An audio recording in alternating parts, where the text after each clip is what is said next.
The morning sun had barely risen when Margaret unlocked her front door. She had spent the night at her friend's house after a long talk about family problems, hoping a change of place would clear her head. She stepped inside, expecting the same familiar warmth. Her living room with the brown sofa she had owned for 20 years, the small round table with the lace cloth, and the tall wooden cabinet that once belonged to her grandmother. But as soon as she opened the door, Margaret froze. The living room was empty. Her eyes darted from wall to wall. The sofa was gone. The table gone. The cabinet gone. Even the framed pictures of her husband, now passed away, were missing. It felt as if her entire life had been stolen overnight. Margaret dropped her purse on the floor, her breath shaking. What happened here? She whispered to herself. She stepped further into the room, her shoes echoing on the bare floorboards that had never felt so cold and exposed. She could hardly recognize her own house. The silence pressed against her ears, and the emptiness screamed louder than any noise could. Then she heard footsteps from the kitchen. Julia, her daughter-in-law, walked in, holding a glass of juice. She looked completely relaxed, almost proud, as if nothing unusual had happened. Margaret's voice cracked. "Julia, where is everything? Where's my furniture?" Julia shrugged, sipping from her glass. "Oh, that. We sold it." Margaret blinked. For a moment she thought she had misheard. "Sold it? What do you mean you sold it?" "That's my furniture. My things." Julia's tone was calm, almost mocking. "We needed the money. My parents are struggling, and you don't really need all that stuff anyway. Most of it was old. Outdated." Margaret felt her knees weaken. She had always known Julia could be sharp-tongued, even selfish at times, but this was different. This was her home. Her memories. She pressed her hand to her chest, trying to steady her racing heart. "You had no right," Margaret whispered, her voice trembling. "These belong to me. Some of them belonged to my family long before you even came here." Julia rolled her eyes. "You're overreacting. Things are just things. You don't need so much at your age. Besides, my parents needed help. Isn't family supposed to help each other?" Margaret's eyes stung with tears, but anger quickly burned beneath them. "Help each other? You didn't even ask. You didn't care what this would do to me. You just stripped my house while I was gone." Julia set her glass down with a little thud and crossed her arms. "Honestly, you should be grateful. We did something good for my parents. It's not like you're left with nothing. You still have a roof over your head." Margaret shook her head in disbelief. The audacity in Julia's voice made her stomach turn.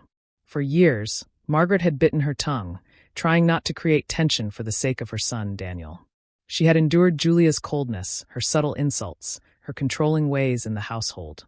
But this was not something she could stay silent about. Her voice rose, firmer now.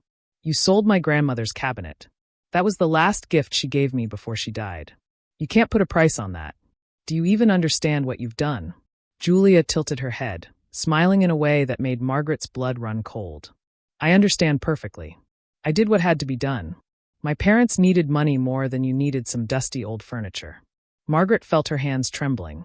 She couldn't believe the cruelty in Julia's words. The furniture wasn't just things. They carried history, love, and memories of the people she had lost. Each piece held a story, and Julia had erased them all with one selfish decision. For a moment, Margaret couldn't breathe. She walked slowly to the middle of the room, turning in circles as she looked at the bare walls, the empty space. She remembered family dinners at the old table. She remembered her late husband sitting on that sofa reading the newspaper. She remembered dusting her grandmother's cabinet, whispering to herself, "I'll keep this safe for you." And now it was all gone. Her lips pressed into a thin line. Her grief was deep, but beneath it, something else was rising. A quiet strength. A refusal to let Julia's arrogance go unanswered. She turned back to Julia, her eyes no longer wet but sharp. "You've crossed a line," Margaret said softly. Julia raised her brows, unconcerned. "Oh, and what exactly are you going to do about it?" Margaret didn't answer. Not yet. Instead, she turned away, her mind racing. She knew Julia thought she had won, that she held all the power in this house now. But Margaret wasn't as weak as Julia believed. She carried something Julia didn't know. Something that could destroy the smug confidence shining in her daughter-in-law's eyes. Margaret bent down, picked up her purse from the floor, and clutched it tightly. The house was empty, yes, but her heart was filling with something stronger than sorrow, determination. She whispered to herself, so softly Julia couldn't hear, "This is not the end." And with that thought, Chapter 1 closed, not with defeat, but with the quiet promise of a storm about to break. Margaret sat on the edge of her empty living room, staring at the bare floorboards where her sofa used to stand. Her fingers gripped the handle of her purse, her knuckles white. The silence of the room was broken only by Julia's slow footsteps as she circled like she owned the place. Margaret's voice finally broke the stillness. "You had no right to do this." "None at all." Julia laughed softly, her tone dripping with superiority. "I told you, Margaret. My parents needed help. They're my responsibility. And unlike you, I don't sit around clinging to useless things." Margaret's eyes flared. "Useless things? That cabinet was my grandmother's. That table was where my family ate dinner every night. They weren't useless. They were memories. My life." Julia crossed her arms, smirking. "Memories don't pay bills. My parents are struggling, and honestly, it was time this house got cleared out. It was too stuck in the past. You should be thanking me. I made this place lighter." Margaret rose to her feet, her body trembling, not from fear, but from the weight of anger held in for far too long. "You are not the owner of this house. You are not the head of this family. You don't get to decide what stays or what goes." Julia tilted her head, a cold smile playing on her lips. "Oh, but I do. Because Daniel listens to me. He understands responsibility. He won't stand in the way when I tell him what I did. You'll see." Margaret's chest tightened at the mention of her son. Daniel, the boy she raised alone after her husband's passing. The boy who had once promised her he would always protect her. And now he was a man, married to Julia, tied between loyalty to his mother and his wife. Julia's words pierced deeper than she admitted. Margaret had seen the way Daniel sometimes gave in just to avoid arguments. She had seen how Julia twisted her charm into control. And then, as if summoned by their words, the front door creaked open. Daniel stepped inside, his briefcase in hand. His eyes went wide when he saw the empty room. His voice wavered with confusion. What happened here?" Julia instantly softened her expression, running to him like nothing was wrong. She wrapped her arms around his neck and said sweetly, "Don't worry, honey. I sold some of the old furniture. My parents needed the money for their medical bills. It was the right thing to do." Margaret's heart sank. The lie rolled off Julia's tongue so smoothly, as if she had practiced it. Daniel looked from Julia to Margaret, his brows furrowing. "Is this true, Mom?" She said it was for her parents. Margaret stepped forward, her voice shaking but clear. "She sold everything without asking. She didn't even speak to me about it. And now she calls it the right thing." Julia tightened her grip on Daniel's arm. "Don't make it sound worse than it is, Margaret. Your furniture was just taking up space. My parents needed real help. Don't you want to help family?" The room grew heavy. Daniel's gaze shifted between them, his face caught in a storm. His wife on one side, pleading. His mother on the other, broken. Margaret could see his conflict. She wanted to shout, to demand justice, but she swallowed her pain. Instead, she spoke softly, each word heavy with meaning. "Daniel, this isn't about money. It's about respect. She made a decision that wasn't hers to make. She stole my memories. She threw away everything that tied me to this home." Julia snapped, her tone sharp and mocking. "Respect? You think clinging to dusty furniture is respect? No, Margaret. Respect is caring for the living. My parents are alive, and they need us. Your old furniture doesn't." Margaret's eyes filled with tears, but she did not cry. She refused to give Julia the satisfaction. Instead, she stood tall. "And what about my sacrifices? What about everything I gave to raise this family? To build this home? Do those mean nothing?" Julia smirked again. "You think you're the only one who's sacrificed? Please. I'm the one holding this family together now. You should step aside." For the first time in years, Margaret felt her heartbreak harden into resolve. She saw Julia not as her daughter-in-law, but as a stranger who had invaded her home and dared to erase her life. She looked at Daniel, her voice steady but sharp. "If she truly did this for her parents, then I will stay silent. But if there's more to the story, Daniel, if she's lying to you, then you deserve to know the truth." Daniel frowned, his confusion deepening. He turned to Julia. "What does she mean by that?" Julia's confident smirk faltered for just a second. Just a flicker. But Margaret caught it, and she knew that her moment would come. The air in the room grew tense. The emptiness of the house seemed to echo with the weight of secrets, pressing down on everyone. Margaret could feel it. The storm was building, and when it finally broke, nothing would ever be the same again. She didn't say more. Not yet. She let Julia sit in her false confidence, let Daniel simmer in his doubt. The truth was a blade, and Margaret held it close, waiting for the right time to strike. And in that heavy silence, Julia's arrogance only grew stronger, believing she still had control. But Margaret knew better. She knew the moment was coming when the truth would rip everything open. The house felt colder than the morning. Sunlight fell in long, empty rectangles on the floor where the sofa once stood. Daniel ran a hand through his hair, pacing. Julia stood near the doorway with her arms crossed, trying to look calm. Margaret remained still, like a rock in a fast river, holding back the flood inside her. "Mom," Daniel said, voice tight. "What did you mean earlier?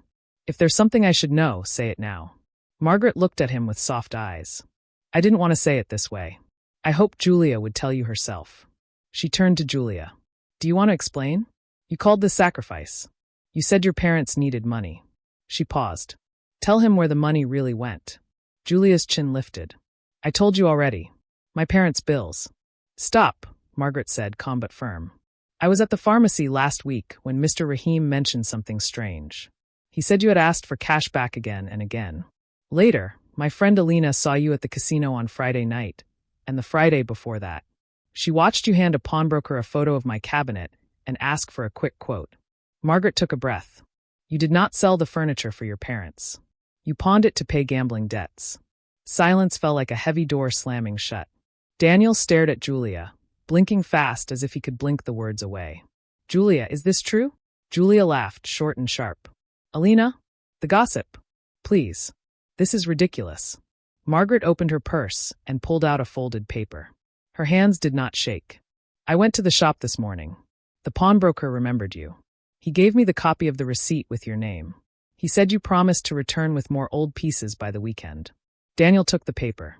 His face drained. The receipt had Julia's name, the cabinet description, the price, the date. A number 4 pending balance was circled in red. "Julia?" His voice was not loud. It was worse, quiet and frightened. Julia reached for him, but he stepped back. "It was temporary," she said quickly. "I was going to put everything back. I was just trying to fix things, Daniel. The casino, it's not like you think. I was winning at first, and then I just needed a little more cash to recover the loss. Your mom never uses that cabinet. It's not a big thing?" Margaret whispered. "It was my grandmother's." Julia's mouth opened, then closed. Her eyes darted to the door, to the window, anywhere but their faces. "Your mother never liked me," she said. "She wants to make me look bad. She hates that I help my parents. She hates." Daniel lifted the receipt. "This isn't hate. This is proof." A message tone echoed in the empty room. Daniel looked at his phone. It was from Tariq, an old school friend who now worked part-time security downtown. "Saw Julia at Orion Casino last Friday and Saturday. Cameras record everything. If you need timestamps, tell me." Daniel swallowed hard.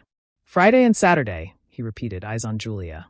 "Those were the nights you told me you were sleeping at your parents' house." Julia's face crumpled for a second, then hardened. "Fine," she snapped. "Yes. I went. I thought I could double the money and then give it to my parents. I was doing it for family. I was doing it for us. By stealing from my mother," Daniel said, his voice cracking.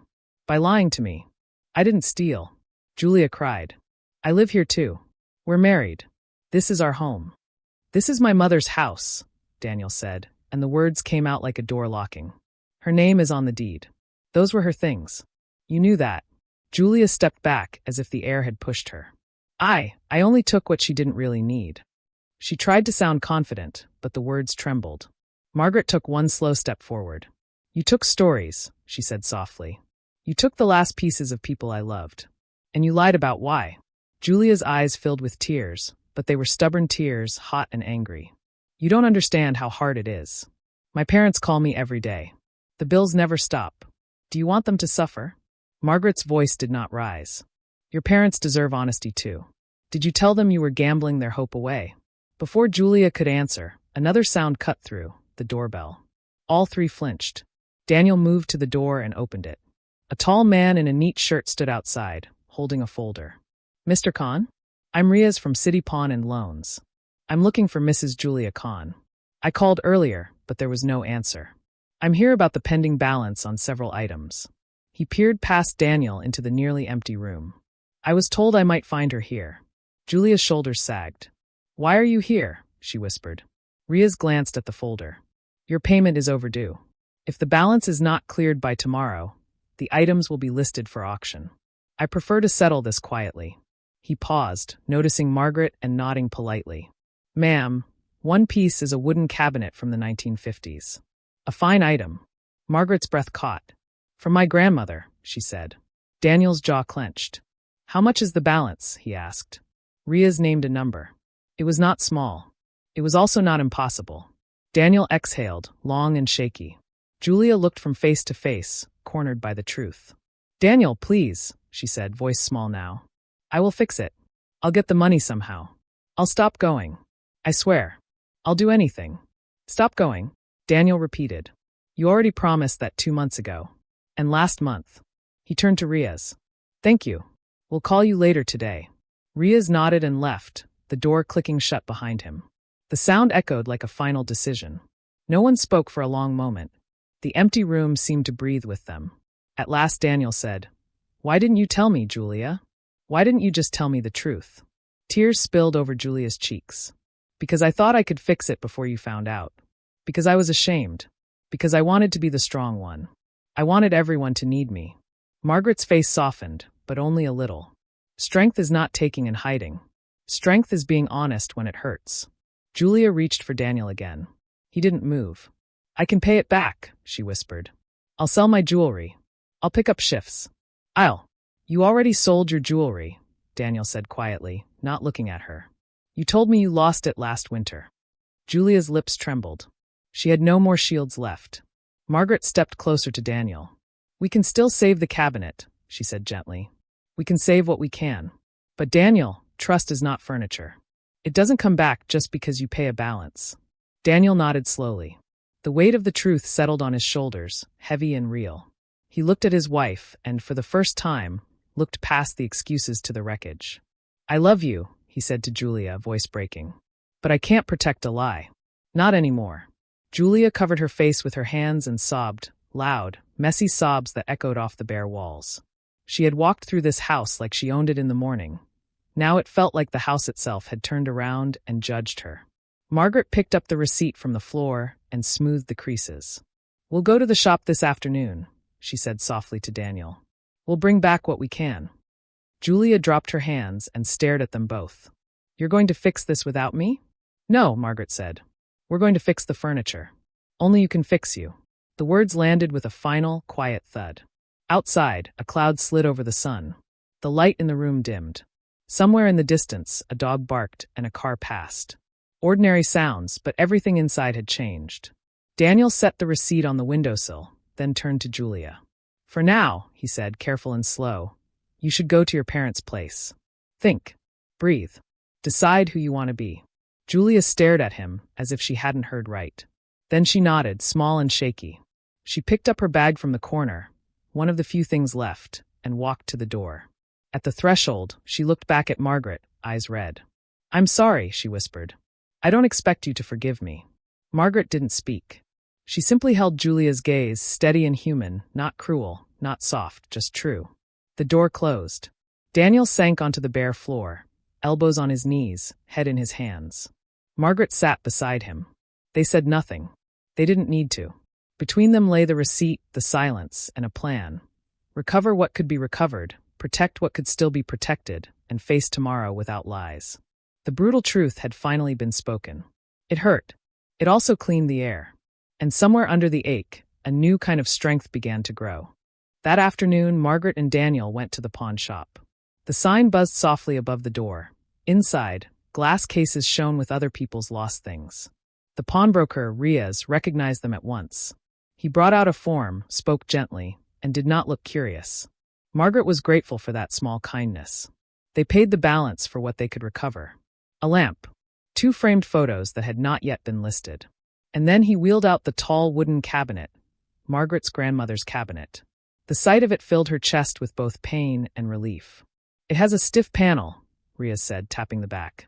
Old wood. Sometimes there is a hidden latch. Margaret ran her fingers along the edges, the way she used to when she dusted it. Daniel crouched, feeling along the backboard. He pressed near the top corner, and something clicked. A narrow panel slid open, careful and quiet, like a secret exhale. Inside was a small envelope, old but sealed. Margaret stared at it. Her hands shook as she lifted it out. On the front, in her late husband's handwriting, were the words, "For tomorrow, when you need it most." Margaret sat down on a small stool. The shop went quiet. She opened the envelope with slow, careful hands. Inside were 3 things: a short letter, a copy of the house deed that named only Margaret, and several savings certificates her husband had bought years ago, left there for safety. Not a fortune, but enough to matter, enough to help, enough to be a message. Daniel read the letter over her shoulder. "If life ever knocks too hard," his father had written, "remember we built this home on trust. Money helps, but trust saves. Use this to protect the house and the family, especially the children." Margaret pressed the paper to her chest and closed her eyes. It felt like her husband had come back for one moment to hold her steady. Daniel wiped his eyes, swallowing a tight sound he tried to hide. Riaz looked away and busied himself with the receipt. They took the cabinet home with care. The house was still mostly empty, but the cabinet stood like a lighthouse in a dark room. Margaret placed the letter inside again, not to hide it, but to honor where it had slept. Evening came. The sun lowered. There was a knock at the door. Daniel opened it to find Julia on the step, with her parents behind her. Julia looked smaller, like someone who had walked through hard rain and lost her umbrella. Her parents were quiet, worried, and respectful. "We didn't know," her father said softly. "She told us you had given permission. We would never have allowed this." Julia's mother held a plastic bag. Inside were small items Julia had not managed to sell: a family photo magnet, a chipped sugar bowl, a paperweight. Tiny things, but suddenly precious. "We found these in her car," the mother said, eyes shining. "They are yours." Julia stared at the floor. "I am ashamed," she whispered. "I lied. I gambled. I hurt both of you. I don't want to be this person." Daniel stepped aside and let them in. No one raised their voice. The room itself seemed to ask for quiet. Margaret spoke first. "Thank you for bringing these," she told Julia's parents. Then she turned to Julia. "We recovered the cabinet. There was a letter from my husband inside. He wrote about trust. He left some savings to protect this home and the children." Julia looked up, startled. You're lucky," she said, and then winced at her own words. "I'm sorry. That was wrong. I'm glad you found it." Margaret nodded. "Yes. But listen, Julia. We will not use that money to cover your gambling. Not 1 rupee. We will use it to repair what belongs to the house and to secure the children's future. That's what he asked of me. That's what I will do." Julia nodded, tears rising again. "I understand." Daniel took a breath and faced his wife. His voice was gentle, but it did not bend. "Here is what happens next. We move our finances to separate accounts. No more hidden debts. You start counseling tomorrow. I will go with you to the first session. We set rules for money and for this house. You will pay back what you can over time. Not because of the amount, but because it matters to tell the truth with actions." Julia nodded quickly. "Yes, I'll do all of it. I've already called a counselor. There's a group on Tuesdays. I will go. I swear." Her parents spoke up. "She can stay with us for a while," her father said. "We will make sure she gets to every session. We will help her rebuild." Daniel looked at his mother.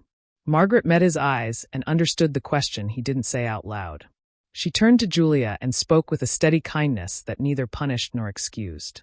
"You cannot live here right now," Margaret said. "Trust needs quiet to grow. Go with your parents. Work on yourself. Keep your promises. If you do, we will meet again as a family and decide the next steps. Not today. Not under pressure. When the truth is steady." Julia swallowed hard. "Thank you for not throwing me away," she whispered. Margaret's gaze did not waver. "I am not rescuing you. I am respecting the house. And I am respecting you enough to expect better." They all stood for a moment in a circle that was not warm yet, but not broken either. Julia's parents said thank you again. They guided Julia toward the door. She stopped at the threshold and turned back. "I want to fix what I can now," she said. She opened her bag, pulled out a small jewelry pouch, and handed it to Daniel. "This is the last thing I didn't sell. It was my grandmother's. Please pawn it and bring back the photo frames for your mother if there are any left. I know it won't undo anything. I want to start walking in the right direction." Daniel took the pouch and nodded. "We'll try in the morning." After they left, the house fell quiet. The kind of quiet that did not crush, it rested. Daniel helped Margaret set the cabinet against the wall. He fixed the latch and smoothed the wood with a cloth. Margaret made tea on the little burner, and they sat on the floor with 2 cups and the letter between them. "I thought the worst thing was losing the furniture," Margaret said, staring at the steam. "But it wasn't. It was the lie." Daniel nodded. "And the twist," he said with a small smile that didn't quite reach his eyes, "is that Granddad had already planned for this house for us. He left a way to protect it. He trusted you to use it right." Margaret touched the envelope again. "We will," she said. "We will protect the house. And we will protect the children. And if Julia does the work, we will protect the marriage too. But not by pretending." He leaned his head against the wall. "I'm tired, Mom." "I know," she said. "Rest. Tomorrow we bring home what we can." The next morning they did. They returned to the shop with the jewelry pouch. A few more frames were still there. Riaz held them aside as promised. One was a photo of Daniel at 16, grinning with cake on his face. Another was Margaret and her husband on their wedding day, shy and glowing. They brought them home like rescued birds. Days turned to weeks. Julia kept her word. She went to counseling. She sent proof without being asked. She paid small amounts every Friday, never late. Her parents stood beside her, not as shields, but as helpers. Daniel met her for coffee twice a week in a public place. They talked without shouting. They wrote rules down. They signed them. Slow, careful, human steps. One evening, Julia came by with her parents to visit the children. She asked if she could see the cabinet. Margaret led her to it. Julia traced the edge with a fingertip. "He hid the letter in here?" she asked softly. "Yes," Margaret said. "For tomorrow, when we needed it most." Julia nodded. "Thank you for choosing the children's future over my mess." Margaret met her eyes. "Thank you for choosing work over excuses." They stood there for a moment. 2 women who had hurt each other. 2 women trying to be better than their worst day. The house felt different now. Not fully healed, but honest. Later, after everyone left, Daniel set the last recovered frame on the cabinet. It held a new photo, Margaret, Daniel, the children, standing together in a bare room, holding a letter. There were still empty spaces around them, but their faces were clear. The storm had passed. The damage was real. The repair was real too. And in the quiet of that night, the house finally felt like a home again.